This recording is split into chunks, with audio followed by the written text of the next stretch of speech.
like we have invested this. Good afternoon. Does anybody have any admin or logistics questions? Any substantive questions? My only logistics things, you guys did great on the exam. Very pleased with that. Mean of 85 is terrific, especially because it's really hard to get partial credit on that kind of exam. So having that high of a mean, given the nature of the exam, is very, very good.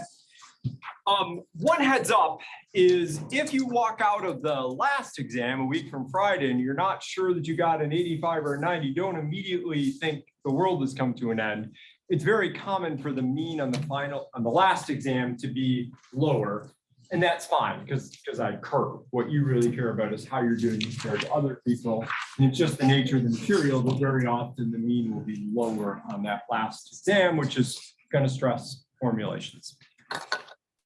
Before starting chapter 7, I want to spend a little bit more time on a couple things from chapter 6 that I think are worth reinforcing. And I think it's fine because chapter 7 takes about 1 2/3 classes to cover. And chapter 6 is really the biggest and the hardest chapter. So having a little bit more time on it is not bad. So I'm going to have us work 2 problems. I'll give you 4 minutes for each and working yourselves, and then I'll put it up on the board or we'll talk through it together. I don't care whether you do this by yourself or with the person next to you, whatever is most valuable to you for your learning. So give this one a shot, writing out the algebraic formulation of this problem. It's from an old exam. Is this online by any chance? I believe it is, I think. Oh, yeah. Thank you. Yeah, it's in the chapter 6 section and it has a name like capital budgeting problem from an old exam. There we go.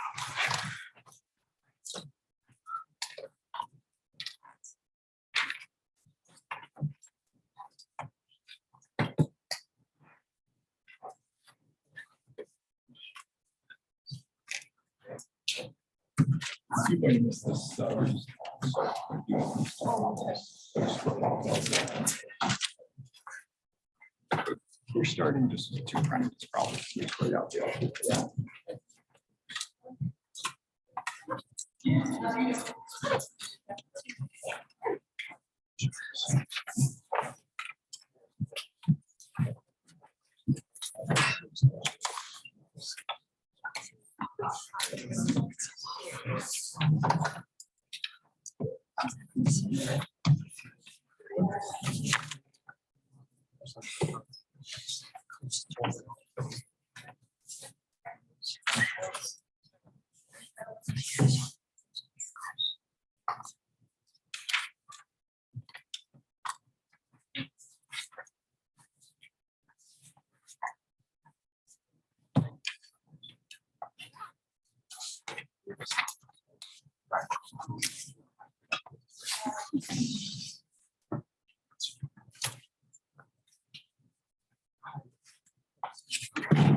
All right, what kind of capital budgeting problem is this? Didn't say there. What kind of problem is this capital budgeting problem? It's capital budgeting. Well, what makes it capital budget?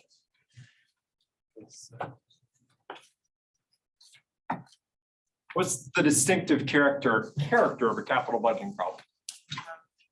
We have limited amount of resources and multiple constraints. That was true of Howie. Oh, no. Well, these decision variables are different than Howie's. Oh, they're binary. They're binary. And what are these binary decision variables signifying? Yeah, we have a list of things that we can either do or not do. And we've got to decide which subset of these things we're going to do. So that's different in character than Howie, where the decision was how much of each of the different products to make. So there are 8 projects. A very good notation would be xi, I1 get 8. So let xi equal 1 if we do project I, 0 otherwise.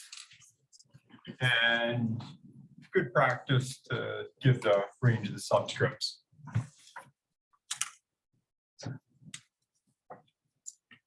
Give me the objective function not using summation notation. Just read it off stating what the coefficients are.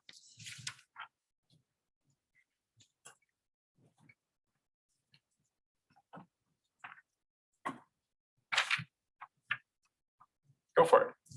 10x1, 8x2, 5x3. Yep. Maximize 10x1 plus 8x2 plus 5x3 plus 3x4 and on down that column. So the third column is the thing that we're trying to accomplish or try to generate value. The little curveball in this problem is I didn't lay out the table, so the objective function coefficients came first.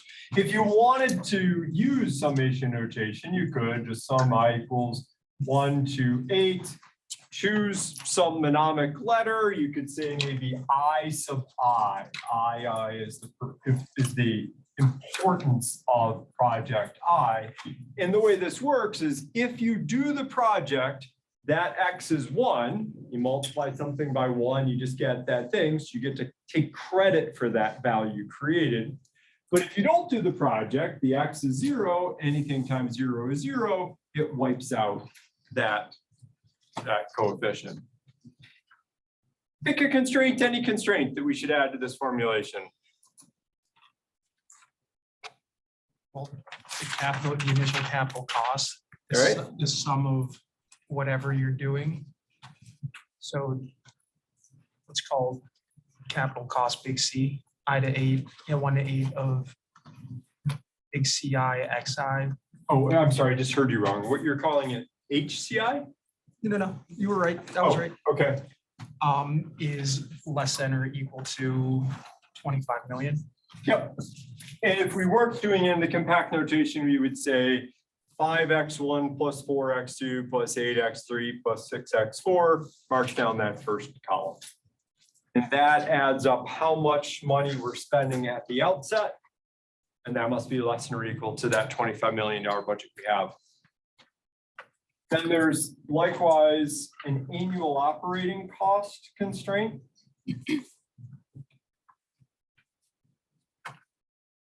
Of 2 million per year.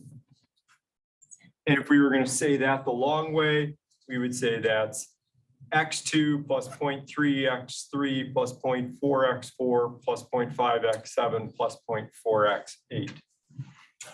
And it'd be fine to say also 0x1 plus 0x5 if that symmetry of including all the elements makes it easier for you to see, that's fine. But is it realistic that those would both enter into the consideration? Yeah, absolutely.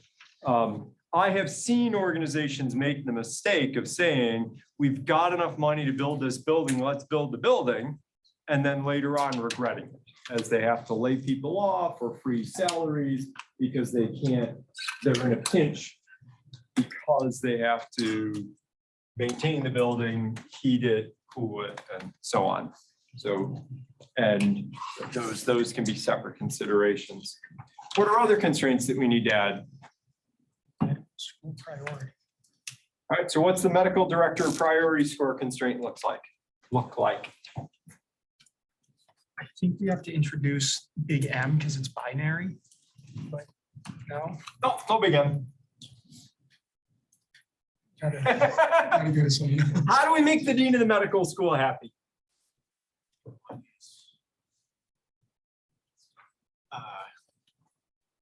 What we say x1 plus x2 and so on to x8 is greater than or equal to 4. Is that right?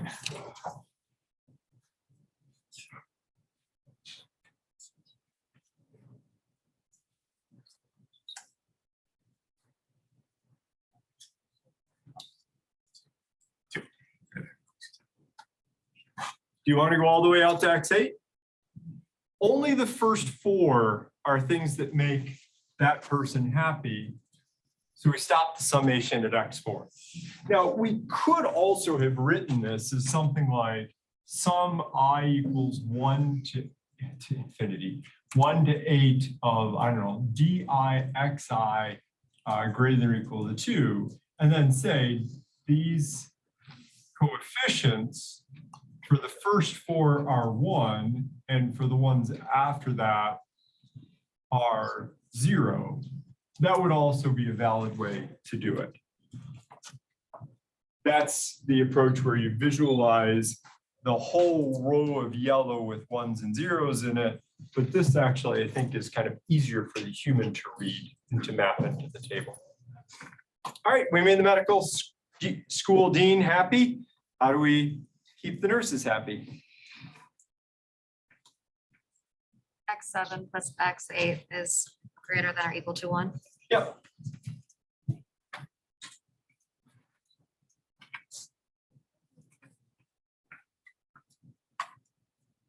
So mathematically, it's parallel, but it maps into the language that is highlighted there.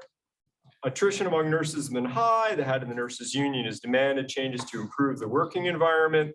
Only 2 of these 8 projects help scratch that itch.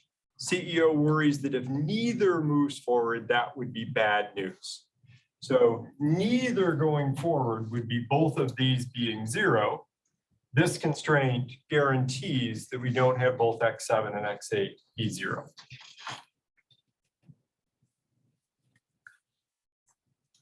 And don't want to do more than 2 projects that involve physical redesign of hospital space. So that's X1 plus X2 plus X5 plus X6 less than or equal to 2. And that's very realistic. Hospitals have to make sure that you don't have people tripping over themselves because of trying to do too many change processes simultaneously. Is that the mathematical way to say xi is binary at the bottom there?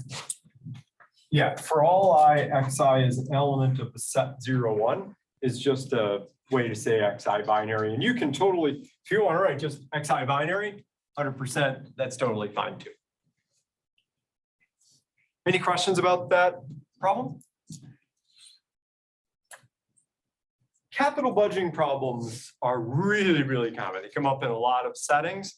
And I like this because it's a step further away from, oh, it's all about money.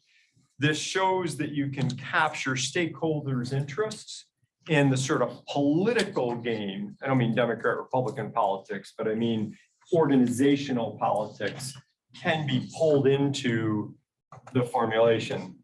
You'll often hear people say, There's so much of the world you can't quantify this or that. And of course, there are some things that are very hard to quantify. But at the same time, many of the people who say that a lot just aren't really all that good at math. And there are ways of putting a lot of things into our formulations, and this gives you a hint of how some of that works. All good? All right, so the next thing I want you to do, I only have up on the board over there, so I have to quickly draw it on this side too. But suppose that cost as a function of some activity level is not just proportional, but rather follows the graph shown here. The question is, how do you incorporate that into your formulation? And to state it precisely, tell me what I have to do in the objective function and additional constraints, but tell me everything that you would change in your formulation to deal with cost as a function of the amount of the activity X having this shape. What the activity is doesn't matter. It could be the number of hydroluxes we make, could be the number of cars we send from location 1 to location 3, but we just have this nonlinear representation. And you guys, I'll get this on the board as quick as I can.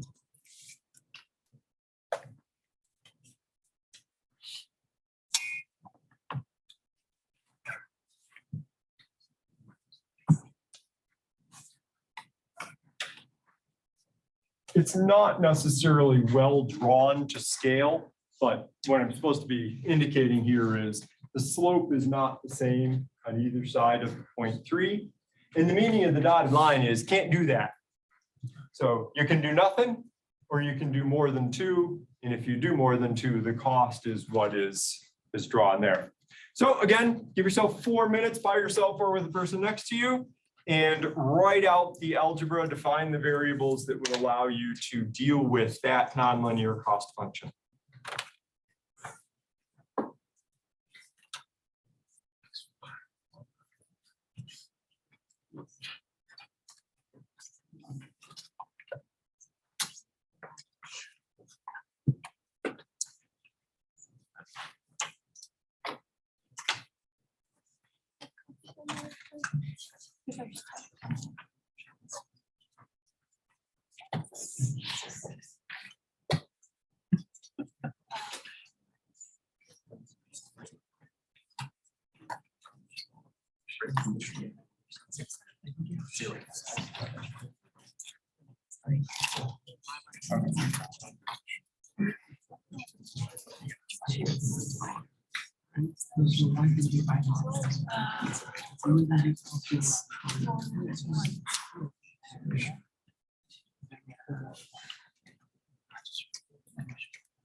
A little bit, maybe.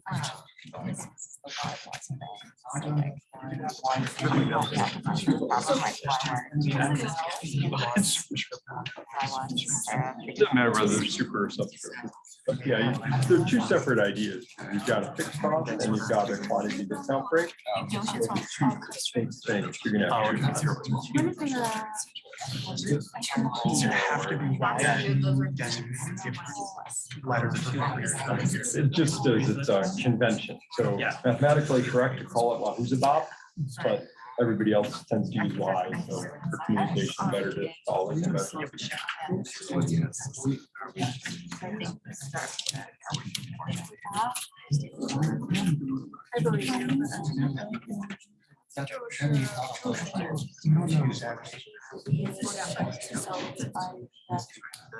Because yes, we will need constraints, but I think. I know, but this is. I mean, frankly, it could be hours. It's a bad thing. So your objective function is to minimize cost. So we only have 3 activities. There's really only one activity. It's the question of how much of that do we do? How many hydroelectric? If you make 3, the cost is 11. If you make 2, the cost is 8. If you make 7, the cost is 9. So if we make Yeah. 1 plus. Oh, I see. Yeah. That's has to be.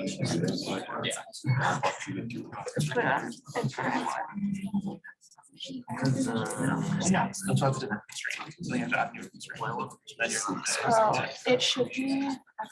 It's not usable to zero. Actually be. Oh, yeah. Yeah, 7 minus 8 minus.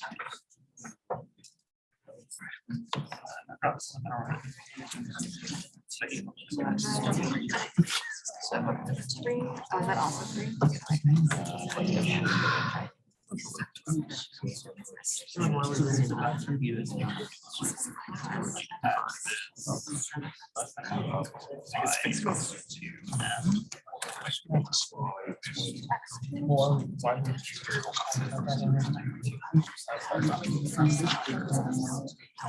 Okay, so what's going on here?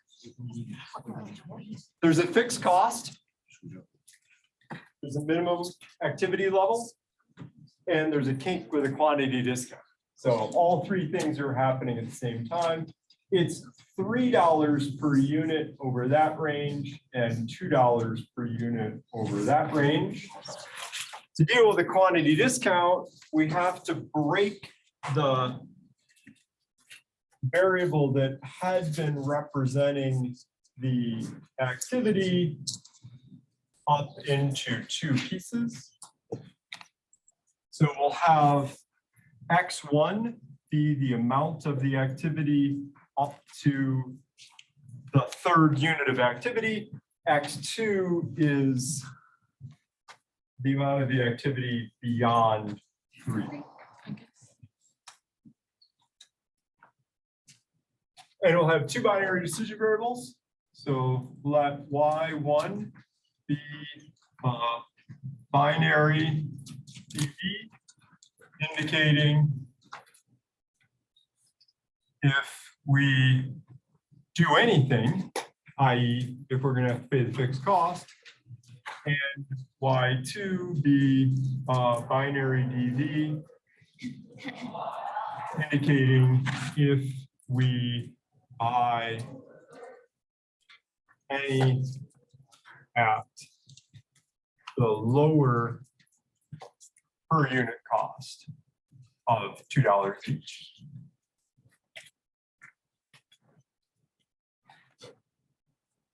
Then we're cost minimizing. The fixed cost is $2. So $2 times Y1. $3 for every unit we buy at the high price, $2 for every unit we buy at the low price. That 3 and that 2, those are the slopes. X1 is how much we do up to the first 3. X2 is how much we do beyond 3. In order to make Y1 behave itself, we have X1 less than or equal to big M times Y1. So it'd be fine to have X1 and Y1 both be 0. But if X1 is positive, if we start to do any activity, then that forces Y1 to flip up to 1, and we charge ourselves that $2. How big does big M have to be? 3 is fine. Because once we get beyond 3, we'd rather have it be X2 because X2 is cheaper. But then we also say X1 is greater than or equal to 2 times Y1, so that if X1 is positive, forcing Y1 to be 1, then this constraint becomes X1 greater than or equal to 2. So again, X1 and Y1 can both be 0. Then we do nothing and don't pay the fixed cost. Or X1 could be, say, 2 and Y1's 1. Then we're up here and we are paying that fixed cost.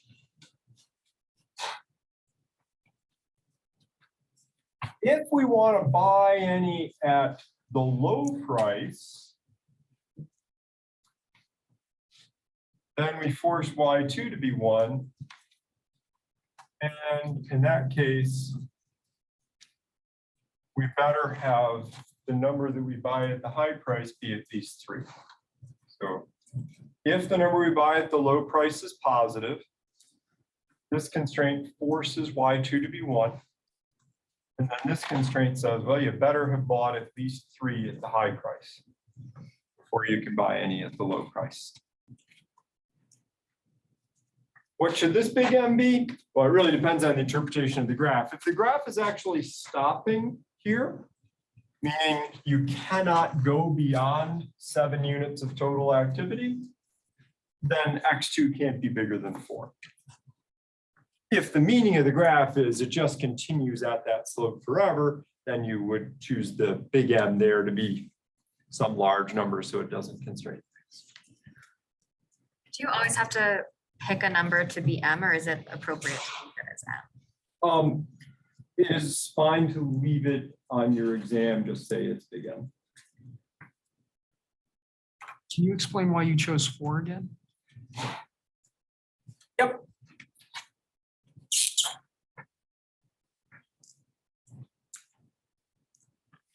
If the meaning of this graph is it stops, we just can't do anything more than 7 units of activity, then if X1 is capped at 3 and X2 is capped at 4, that prevents us from trying to do more than 7. So when that second big M is 4, I'm interpreting this graph as just stopping here, and we're not allowed to do more than 7 units of activity.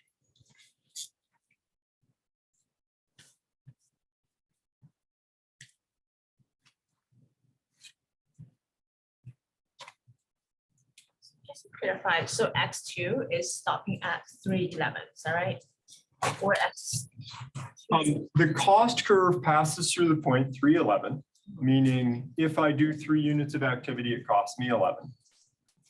And then for every additional unit I do beyond 3, the cost per unit is $2 per unit, because the cost goes up with a slope of 2 for every unit beyond 3.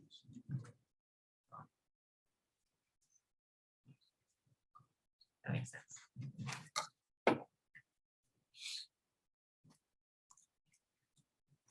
So this is just a classic exam question because it pulls together items 6, 7, 8 all in one picture, rather than asking 3 separate questions, which takes kind of a long time. This just puts it all together in one.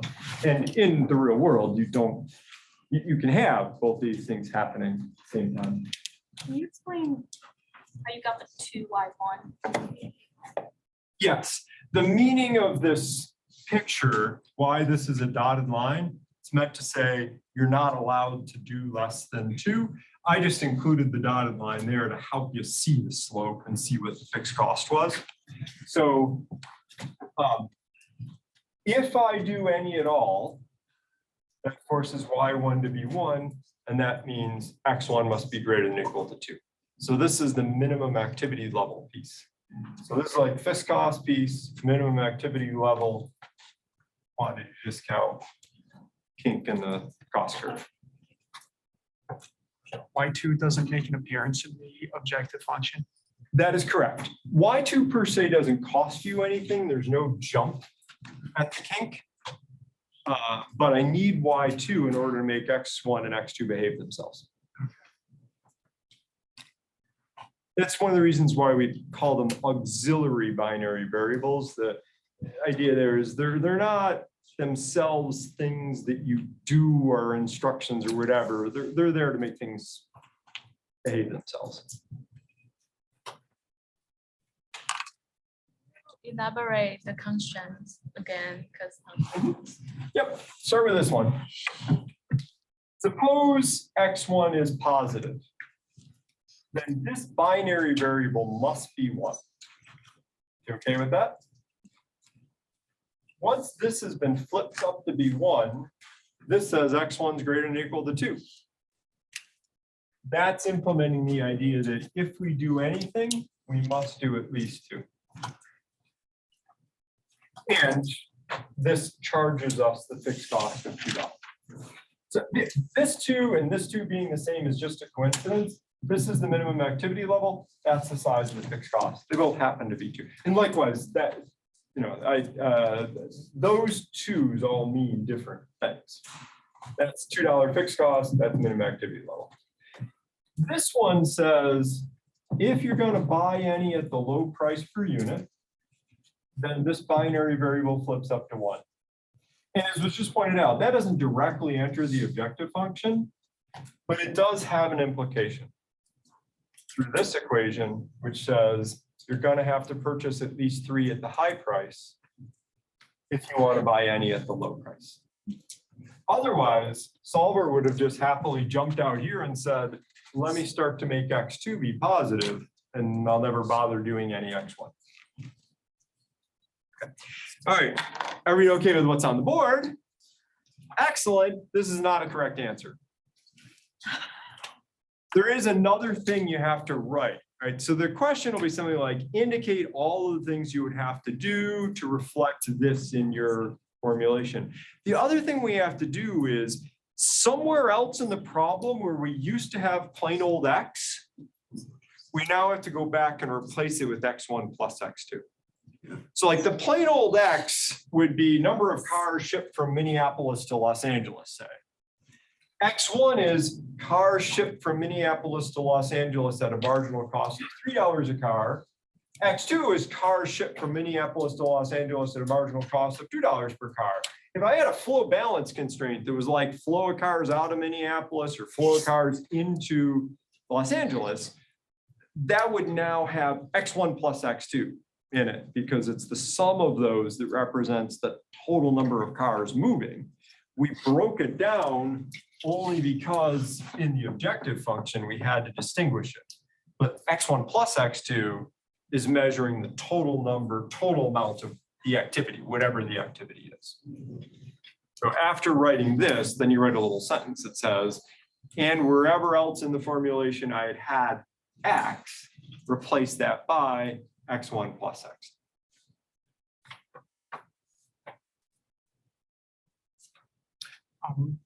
You would also have to indicate that the binary nature of Y, right? Yeah. Oh, you did that, never mind. It is good form to write it again at the bottom of the problem. It's a stylistic thing, but it helps with communication. The let decision variable mean this comes to the top, then the objective function, then the constraints. And then it is customary to do along with non-negativity to write Y1, Y2 binary. That's sort of being polite to the readers. Okay, end of chapter 6 stuff. New chapter.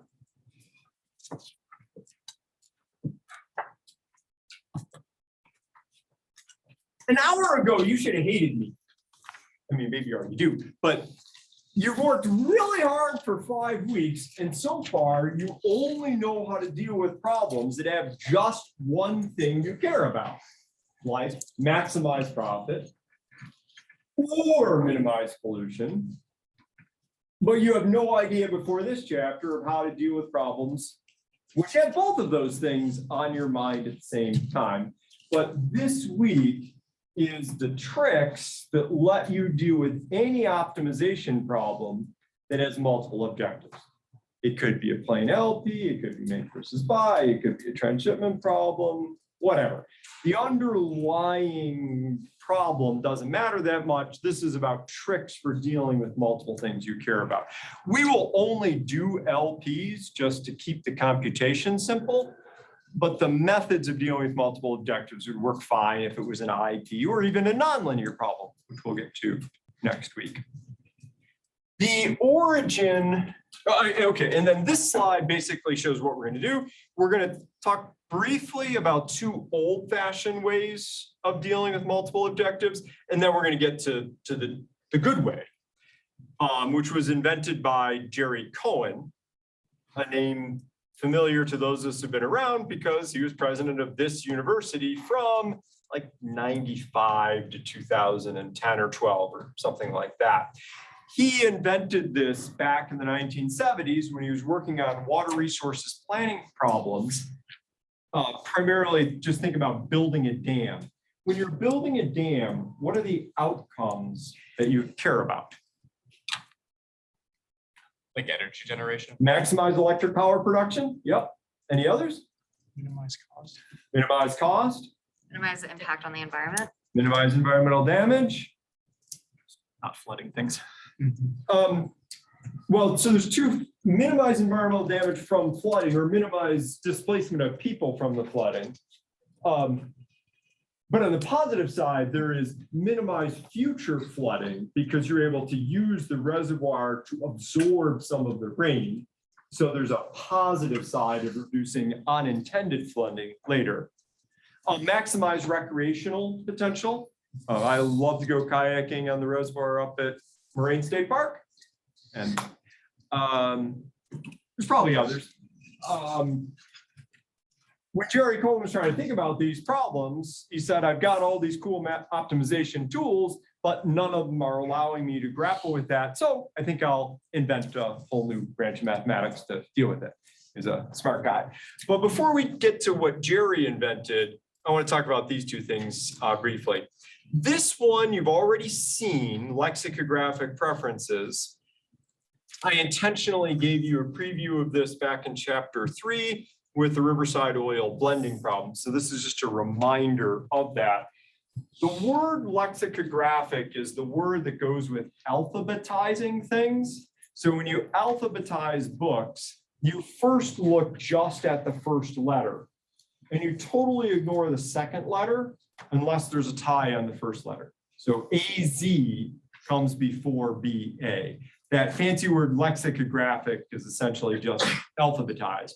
It means first pay total attention to the first thing, and only if there's a tie do you go on to the next thing.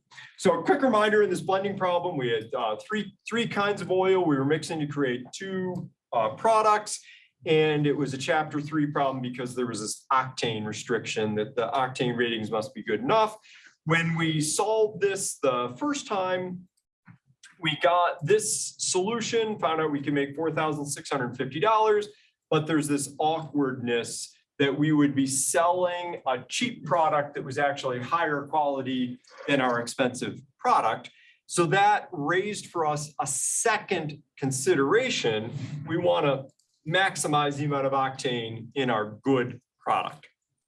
So the trick that we did is we said, hey, if that is the best we can do on profit, let's lock in performance on profit by turning that into a constraint.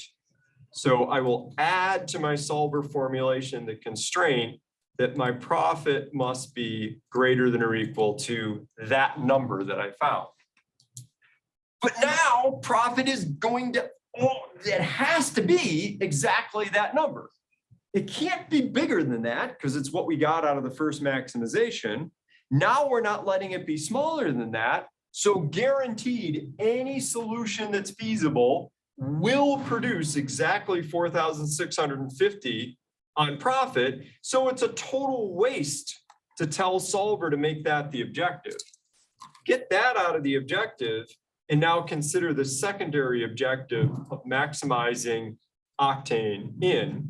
We got a different set of blue, identical performance on our paramount objective, better performance on our secondary objective. That's lexicographic preferences, just as a reminder, but it's very limited. First of all, you can't do it unless you have alternative optimal solutions with respect to the primary objective. And it also has a very strong assumption about how we trade off performance on the different objectives. And to illustrate this, I need a guinea pig for the day. And let me tell you the qualifications of the guinea pig. I need a guinea pig with a loud voice so everybody in the room can hear you. Somebody who is going to get a job upon graduation and who is not shy and doesn't mind my giving you a little bit of a hard time. So this is not for everybody, but do I have a volunteer to be my guinea pig? Excellent. Thinking about that job you're going to have after graduation, do you care about salary and do you care about hours worked? Yes, I do. Excellent. So just give me the rough range of salaries you think are plausible for your job after graduation. I just want to use numbers that are plausible. I'm gonna say 60 to $110,000. Excellent. And roughly how many hours per week do you envision working low end to high end across the different jobs that you might take after graduation? Low end to high end, I would say 40 to 80. Okay, perfect. All right.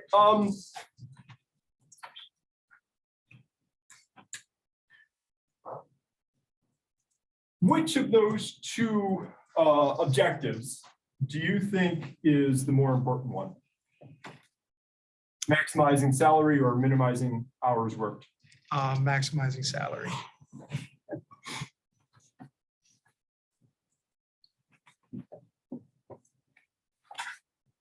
So what you're telling me is if you had two job offers, so assume they're same on everything else. One is $80,000 a year for working 50 hours a week.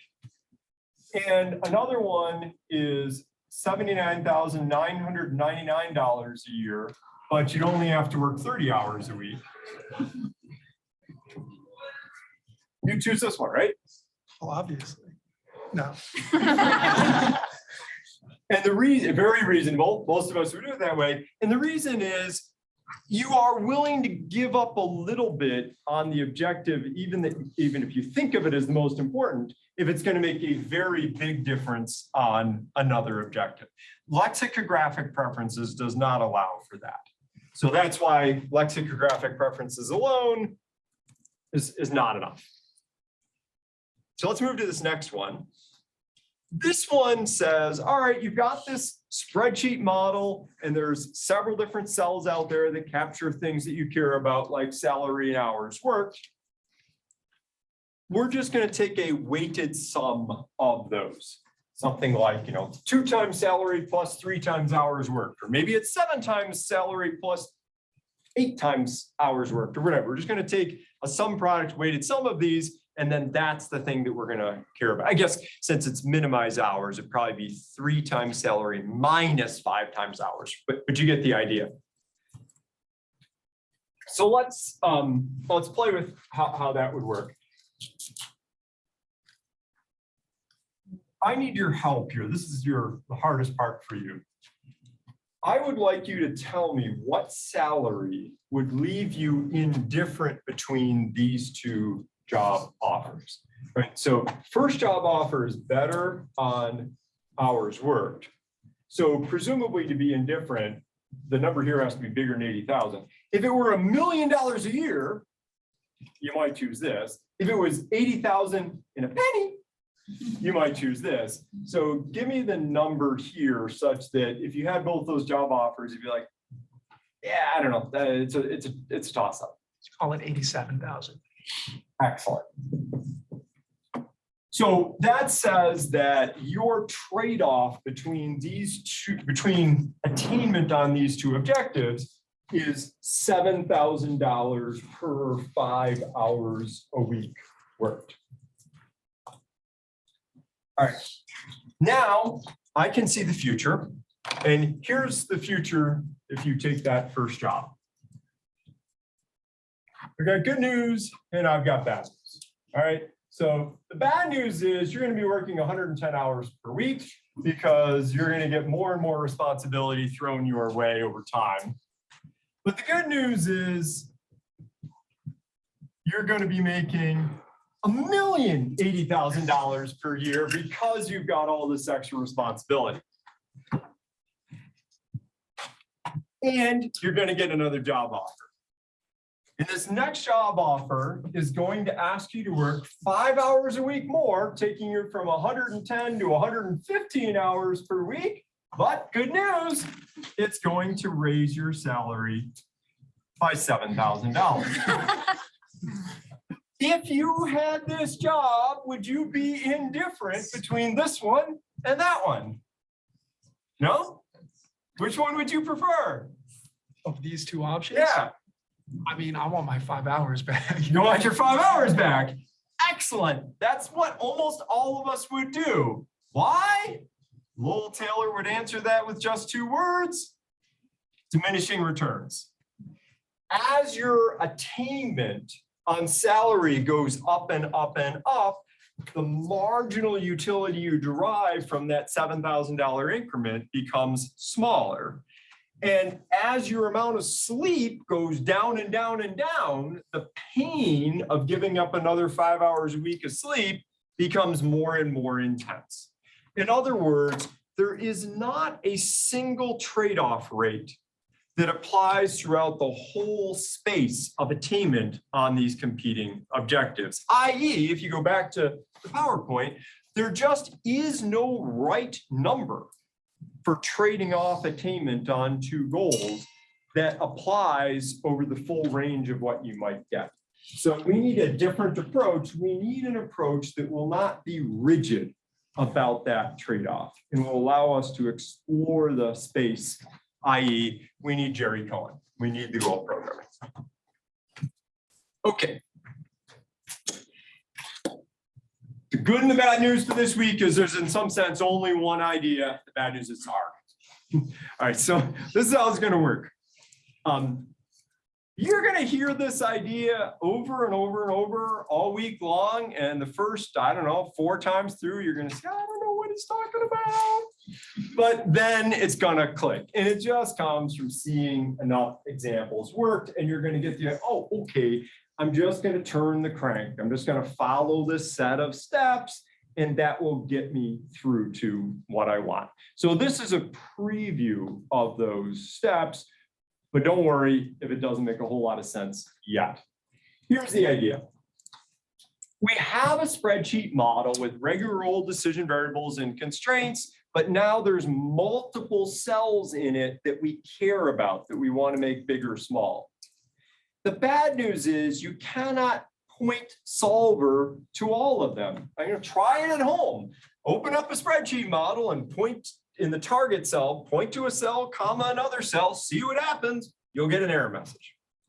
So here's the trick. We're going to take those cells that we care about and we're going to turn them into constraints, specifically a thing called soft constraints. You'll see in a minute, it's what you get plus undershoot minus overshoot equals target. We previewed that last week. Excellent. We got rid of the problem of having more than one cell that we care about. Now we don't have any targets at all. So we manufacture a new meta objective, which is to minimize those deviations, minimize some function of the gaps between what we get and what we wanted to get. And there's several different flavors of those meta objectives, but most of them have weights in them, penalties on this undershoot or that overshoot. And they'll play the following game. We just pick any old weights we want. You know, pick your birth date, pick your favorite number, fill in whatever weights you want. Minimize the meta objective function with those weights and see how you do. See what the achievement is on the things that you care about. If you're just happy as a clam, excellent. But very possibly you're going to look at attainment on one of those outcomes and say, yikes, that solution, even though it's feasible, is just doing terribly on undershooting the amount of sleep that I want. So let me go back and crank up the penalty weight on undershooting sleep so that I tell solver, I care a lot about that, and then solve again. So we're going to go out and find a new set of blue cells. That is a new solution in terms of what you would do. And that will produce a new set of performances on all the things that you care about. I'm sorry, in the first set of performances, you would add that to a table because it's something you could do. And now you've got a new set of performances and you add that to this table you're building of things that you can offer to the big boss. Maybe that new set of performances is now terrible on fuel economy. And so you go back and you crank up the penalty weight on doing badly on fuel economy and solve again. And solver will kick out a set of blue cells that are feasible. They are efficient in how they trade off these multiple considerations, but give you a different balancing of that. And then you just copy that and add that to the table. And you keep doing that until you've built a menu of options that are feasible and efficient that you can turn over to some other process that can inject values regarding how you want to trade these things off. For you choosing your job, you're the decision maker, it's your values that count. You would just look at the table and say, I want row 3. And then we as the analyst would have helped you. We would have turned a situation where you were originally thinking about all the 10,000 X's and an uncountably infinite number of different solutions, and we simplified it down just to a table where the numbers in the table are performance on the things you understand and care about as the executive. And then you make the choice. So that's the big picture of what we're going to do. What doesn't make sense, but we'll get there. In that little jargon I just gave, when we took the performance in those cells and turned them into constraints, we called those soft constraints. That's just to differentiate them from the kind of constraints that we've had all along, which of course we're going to call by contrast hard constraints. Hard constraints are things you just can't violate. A classic example would be non-negativity. If your solution is producing -3 hydroluxes, that's just not going to work. Other hard constraints would be things that violate physical laws of the universe or get you put in prison. Soft constraints are instances in which you had an aspiration to do so and so well, but you would be willing to underachieve that if it allowed you to do much better on something else. So take the rent-to-dent problem. What constraints in the rent-to-dent problem are hard? What constraints in the rent-to-dent problem are soft?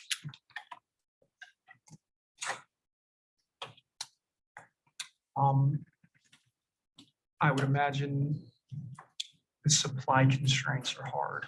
I buy that. So shipped out, less than or equal to cars we own. If you've got a plan for shipping out cars that you don't own, you can go to prison. So yep, I buy that as a hard constraint. On the other side, we had these constraints that were shipped into a demand node between 5 and 10, hard or soft. This side especially, I would definitely say is soft.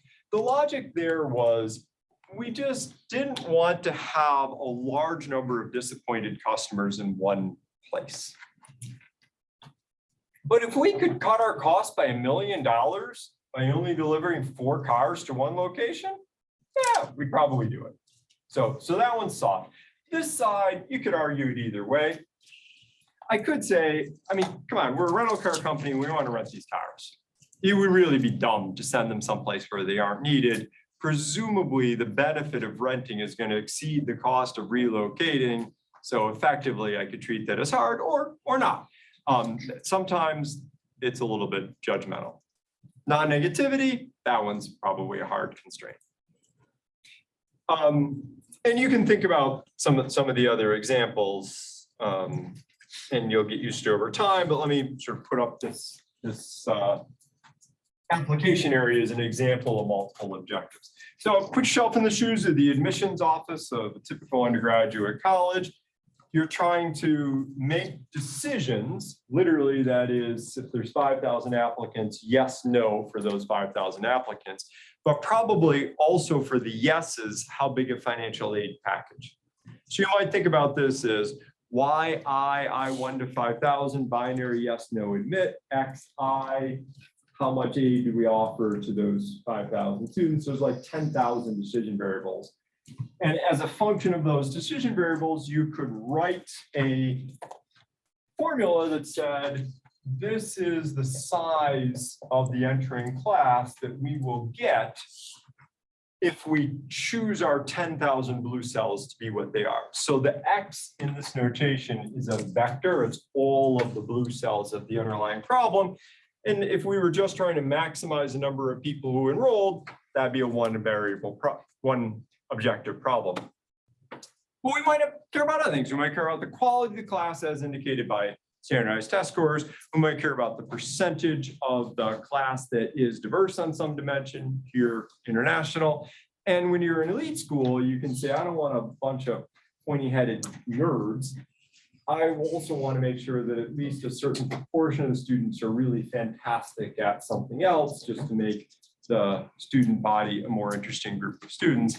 So in this example, I've got 4 cells in my spreadsheet that indicate how well I do on these 4 things that I care about.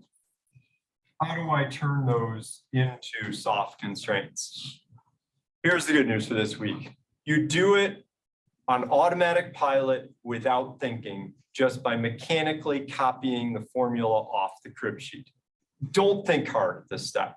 Just always, always, always add the undershoot and subtract the overshoot on that goal and set it equal to your target value, 1,000 for the first target. How do I do the same thing for the second goal? I literally turn off my brain and just mechanically add undershoot and subtract overshoot for every one of these goals.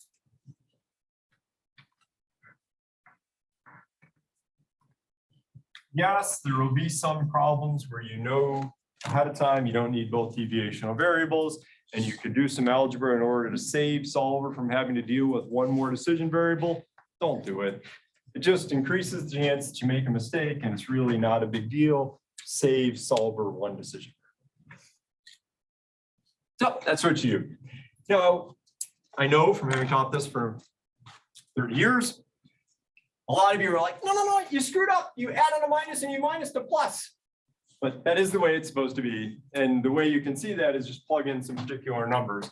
Suppose that what we get on class size is 900 and our target was 1,000. Did we undershoot or overshoot? Under by 100. What do we have to do to the 900 and the 100 in order to make it equal to the target of 1,000? You have to add. So you add the undershoot. Likewise, if what we actually got was 1150 and our target was 1,000, did we under or overshoot?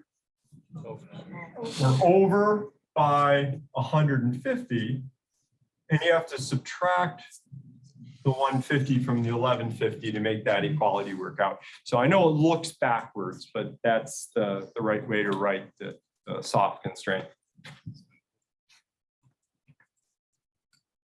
That's what's on that slide. All right, so we started with 4 cells we cared about. Now we got no cells for our objective. So we come back and we create some meta objective that minimizes those Ds. Those Ds are blue cells. They are decision variables. D is for deviation, but they are decision variables. There's a pair of them for every objective. The subscript is indicating objective, not product. And every objective comes with an undershoot and an overshoot. But now we have to construct this overarching meta objective. And depending on accounts, there's either 2 or 4. The most classic way of writing the objective is just as a weighted sum of the deviations. So we say, let's minimize a weight times undershoot on the first objective plus a weight on overshoot on the first objective plus a weight on undershoot on the second objective, and so on, i.e. we minimize sum over objectives, a weight for that objective on undershoot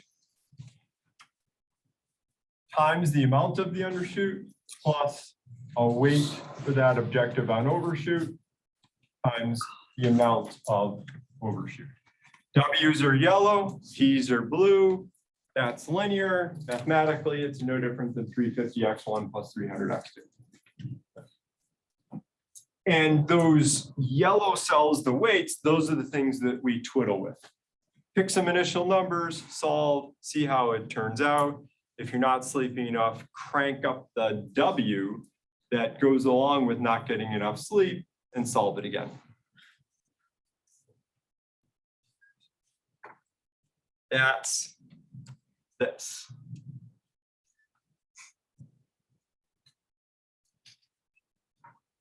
Now, as a practical matter, we often do something just a little bit different than that. And that is, we often express the deviations in percentage terms as a percentage of our target.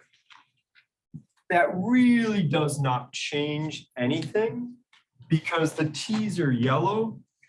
And if you've got a yellow and you divide by yellow, it's still yellow, just a number. So this is still effectively yellow times blue. Furthermore, we never really thought those W's were accurate. We weren't imagining that the trade-off is exactly 7-3. We're just picking numbers out of a hat.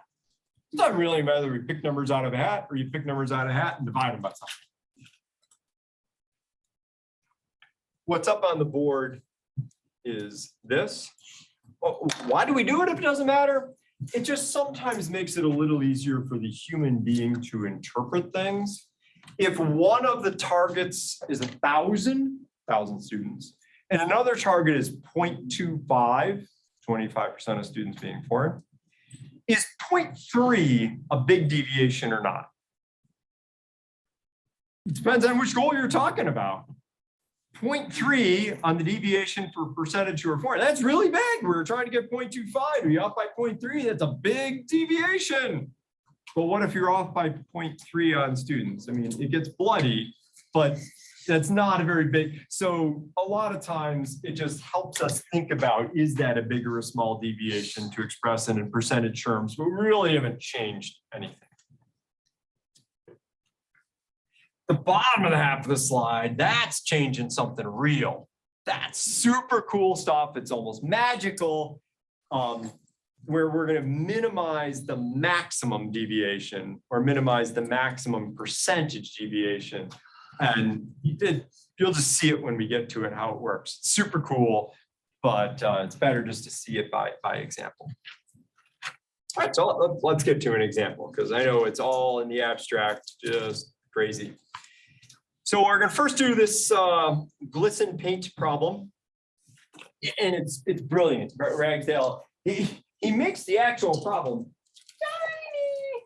There's just 2 decision variables, 1 constraint, but then puts 4 objectives over the top of it. So this is just like the perfect example for letting us focus entirely on the goal programming part and making the underlying problem be really, really small. So the problem puts us in the shoes of a marketing manager who's telling the sales staff how many new and how many existing customers to call on each week. So structurally, this is a product mix problem. How much of X1 should we do? How much of X2 should we do? There's only one hard constraint, and that has to do with hours worked. We absolutely don't want to demand more than 50 hours of our salespeople. So there will be a hard constraint, 3X1 plus 4X2 less than or equal. The goals are, first of all, generate a lot of sales. And existing customers produce more sales per visit than do old customers. So that G1 of X is 425X1 plus 350X2. And our target on sales is $6,000. We also have a goal just to visit a lot of our existing customers. And we have a goal to visit a lot of our new customers. So G2 of X is just X1, G3 of X is just X2. And we have a goal on how many hours our staff work. Our goal is they don't work more than 50. Hard constraint, don't work more than, somebody said that wrong. Goal to not work more than 45. Hard constraint to not work more than 50. But ideally, we'd like to have them only working 45 so they don't burn out. All right, are we set with the problem?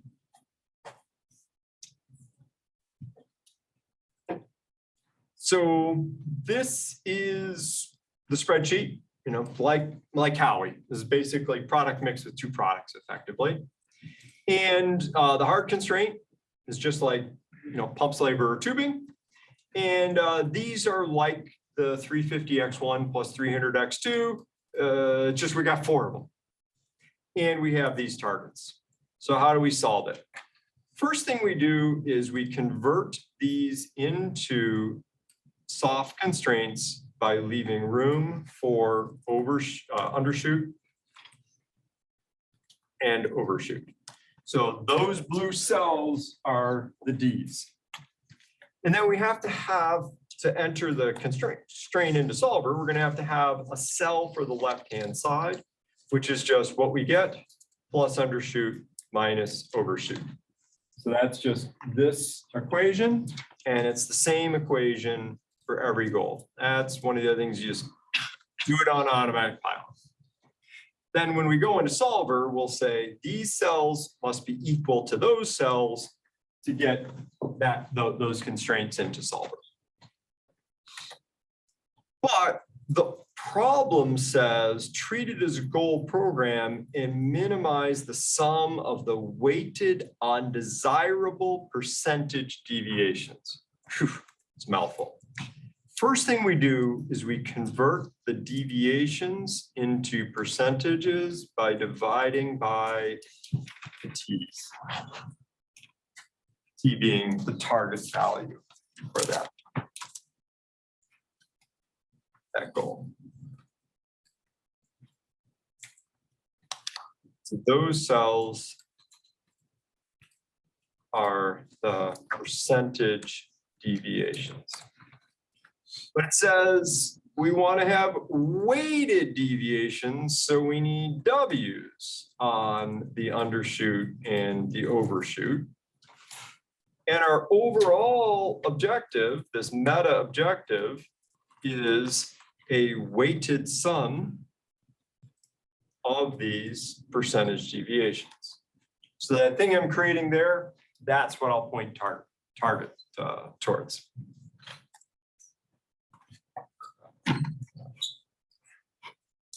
The overshoot be 1 or 2? I'm sorry? The overshoot should be. Oh, we'll be there in a second. So thank you for pointing that. So we're supposed to focus on undesirable deviations. The first goal has to do with sales. How undesirable is it to overshoot on sales? Not bad at all. Is it bad to overshoot our target on the number of existing customers we visit or new customers? No. Is it bad to overshoot the goal on hours worked? Yeah, that is bad, but the undershoot is not. So in this case, every one of the objectives is just a more is better or less is better. There are objectives where there's a sweet spot in the middle and you want to penalize going in either direction, but these are all one-sided. And now I can run solver and find a feasible, efficient solution.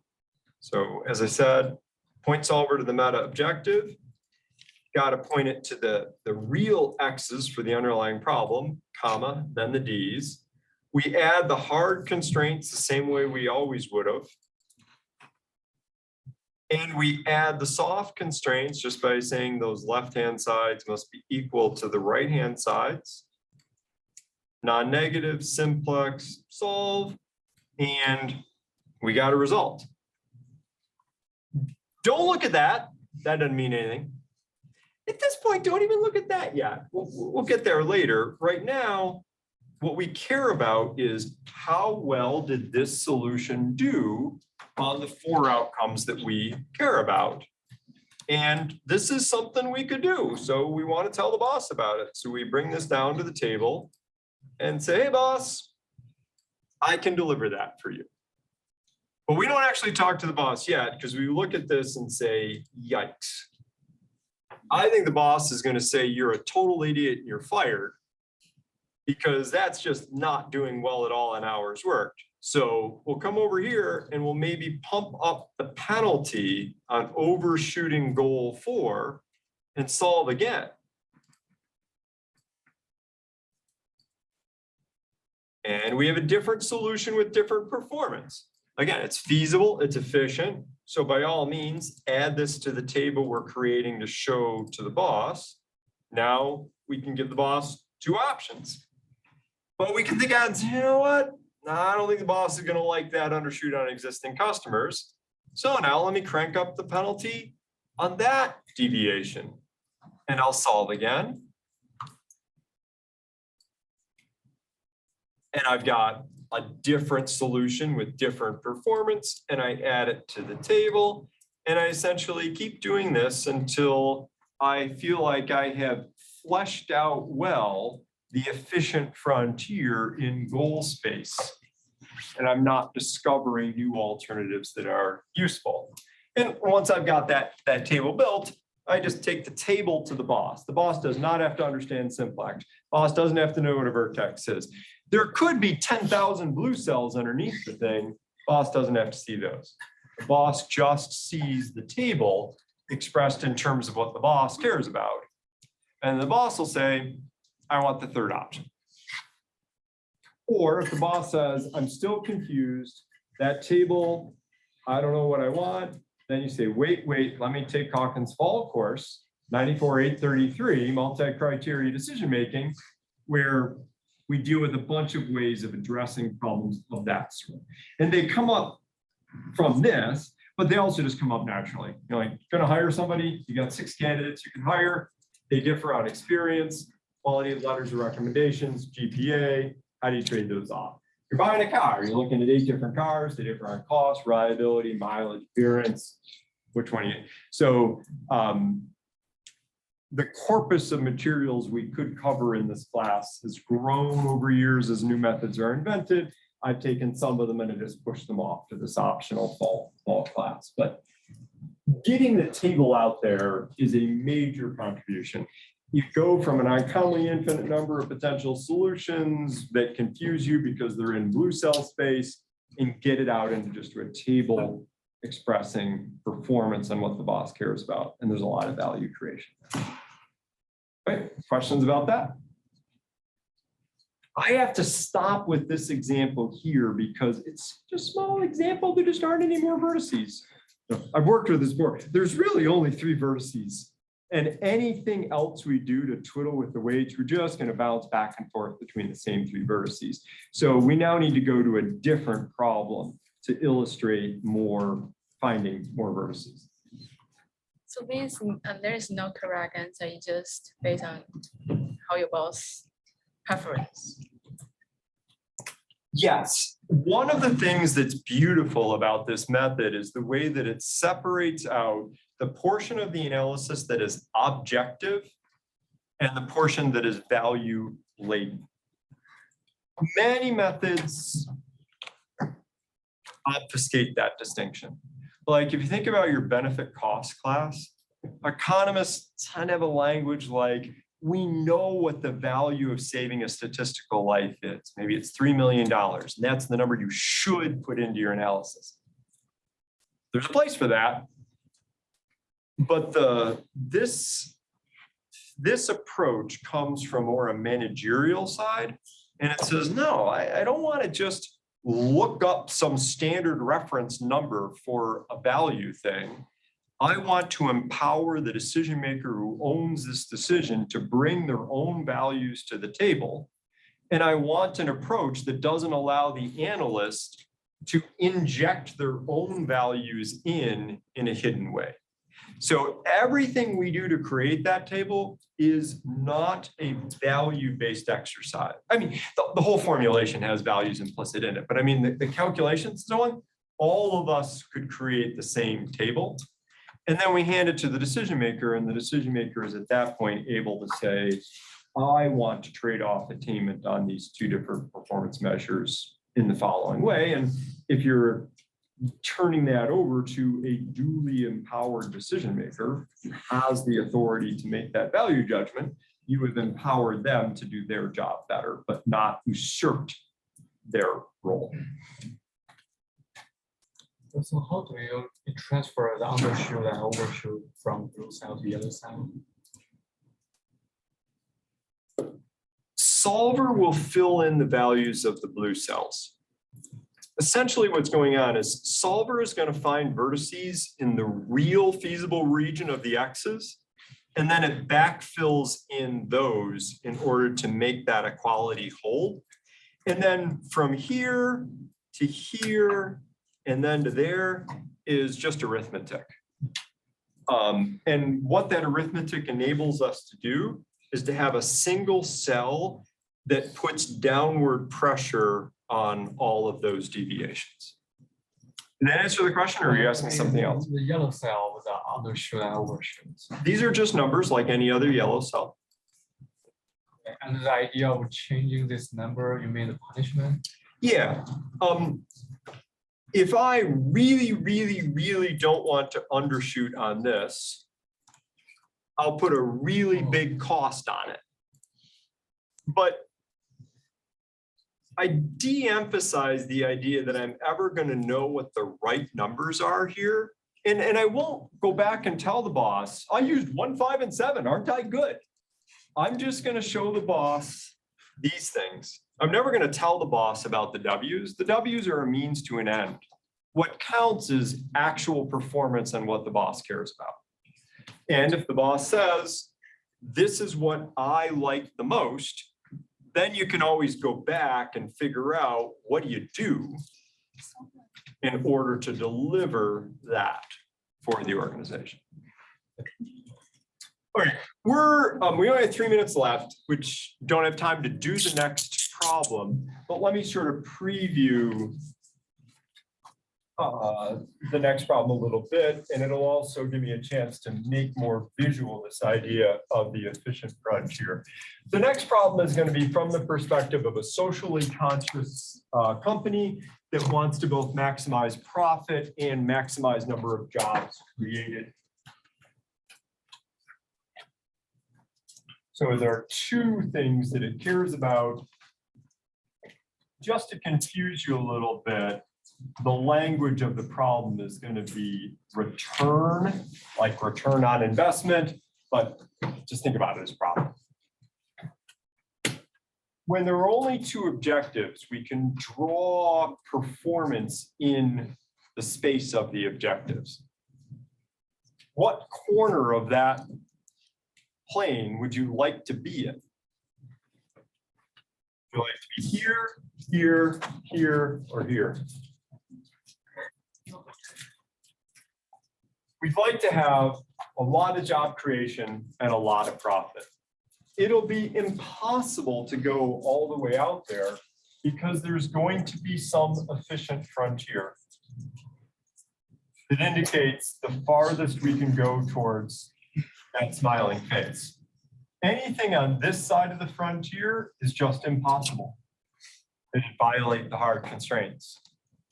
Anything back here is unnecessarily suboptimal. There's no reason you would ever want to be back here. For sure, you want to be someplace on that frontier. What's the best spot on that frontier? That's a values question. But if you show the boss that frontier, the boss might say, I want that spot. And then you can go back and figure out what set of blue cells delivers that performance. The value that you are creating is you're sketching out that frontier and showing that executive decision-making process, the options in performance space, not in X space. And then they choose what point on that frontier they want, which is intrinsically a value-infused step that the analyst really shouldn't do. It's the owner of the decision who should make the value judgment. So we'll pick up with that on Thursday.